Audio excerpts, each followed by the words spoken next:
Hey, thanks for making it to Veterans Info Tap. I'm glad you made it. Here's the headline on the Motley Fool. The 2025 COLA, Social Security Cost of Living Adjustment, might not increase your monthly benefits as much as you think.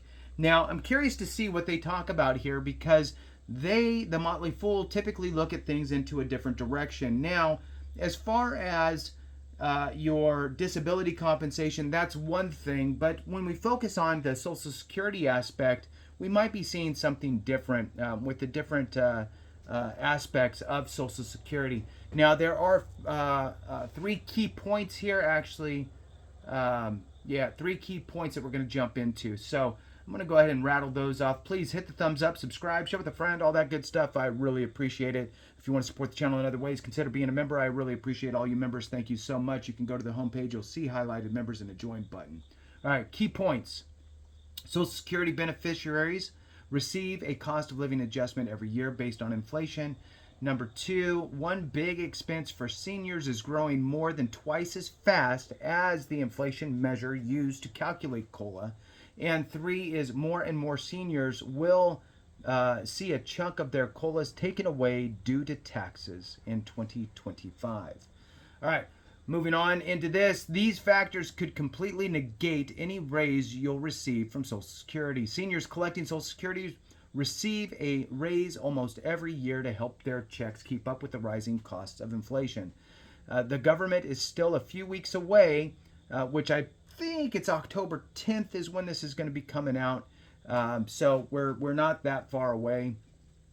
So the government's still a few weeks away from finalizing the numbers to calculate next year's cost of living adjustment, or COLA. If everything goes as expected, Social Security recipients should receive a 2.5% bump to their benefits starting in January. That number may be disappointing after the 2023's 8.7 COLA and this year's 3.2% adjustment. On top of that, many seniors might not even see a 2.5% increase to their monthly checks, and here's why. The cost of Medicare is climbing faster than inflation. The Social Security Administration automatically deducts Medicare Part B premiums from beneficiaries' checks if they're enrolled in a government-sponsored health insurance program. You'll become eligible for Medicare at 65 years of age, and the Social Security Administration will automatically enroll you in Part A and Part B if you've already been collecting retirement or disability benefits. The cost of Medicare premiums goes up every year to cover the cost of providing health care to American seniors. The Medicare Board of Trustees estimated an increase in monthly Part B premium for most households from $174.70 to $185. That's a 5.9% increase in costs, much more than the 2.5% estimate for COLA. To put it another way, the average Social Security beneficiary currently receives $1,872 in monthly retirement benefits. A 2.5% increase to that average is $46.80 per month. But approximately $10.30 of that will go toward paying higher Medicare premiums. That's pretty ridiculous. As a result, the average beneficiary will only receive a boost of about a 2.2% increase to their current checks. Don't forget about taxes. The Social Security Administration will only withhold taxes from your monthly checks if you ask it to, and then only percentages ranging from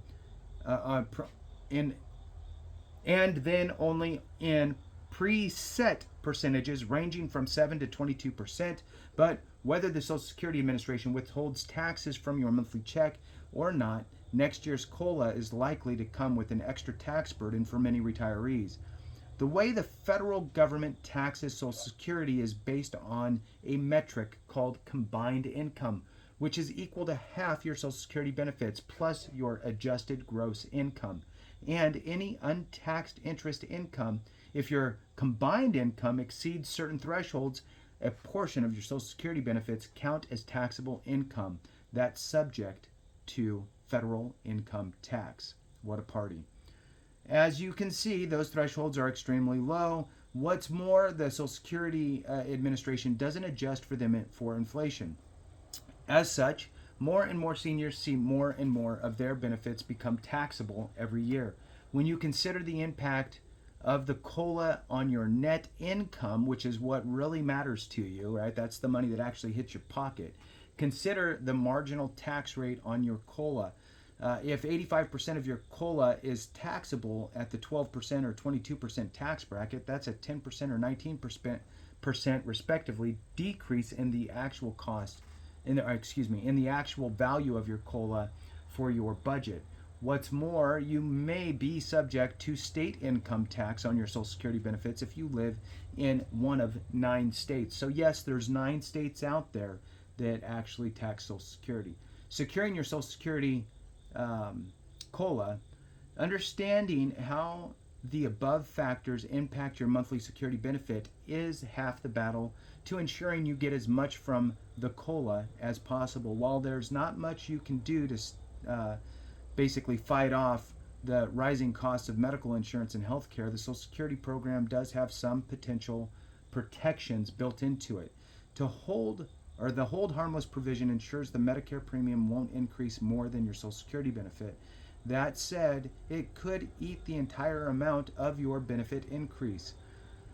When it comes to taxes, understanding the factors that go into your combined income is step 1. Combating Social Security taxation effectively requires advanced planning and paying taxes upfront in order to avoid higher taxes later. The most commonly used tool is the Roth conversion, which allows you to pay taxes now and make tax-free withdrawals in the future. You may also be able to strategically take capital losses to offset capital gains to keep your adjusted gross income low while living off your investments. For many seniors, however, the reality is that next year's COLA won't produce the expected increase in spending power as the headline number might suggest.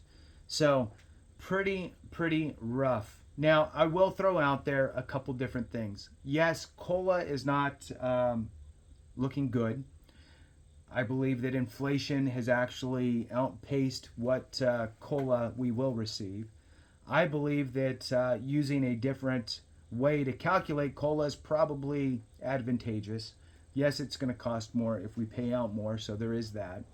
But the best way for you to combat inflation, getting a low COLA as a veteran, is really making sure that you capitalize on your VA disability compensation benefits, right? If you are less than 30% rated with the VA, you should absolutely get with an accredited representative, have a conversation, dig through your service treatment records, see if you missed anything, see if there's any ways to get an increase on a current condition, or maybe there's a secondary condition that has arisen, I guess, from one of your current service connected conditions, and get you over that 30% mark. Once you're over that 30% mark, you can add a spouse, add your dependent children, and get an additional bump. That alone, moving from a 20% to a 30%, along with any dependents that you add on, will far surpass any sort of COLA that you would receive on a Social Security side or on your VA side, especially with those lower numbers. So keep that in mind. Work with accredited reps. They will help you, or you can do it yourself. Order your records if you don't have them. If you need to get your service treatment records, you can order them with an SF-180, SF-180 form, standard form 180. You can order your records, get them, thumb through them, see if you missed anything. You never know what you may have missed. You might have checked a box that said that you get headaches.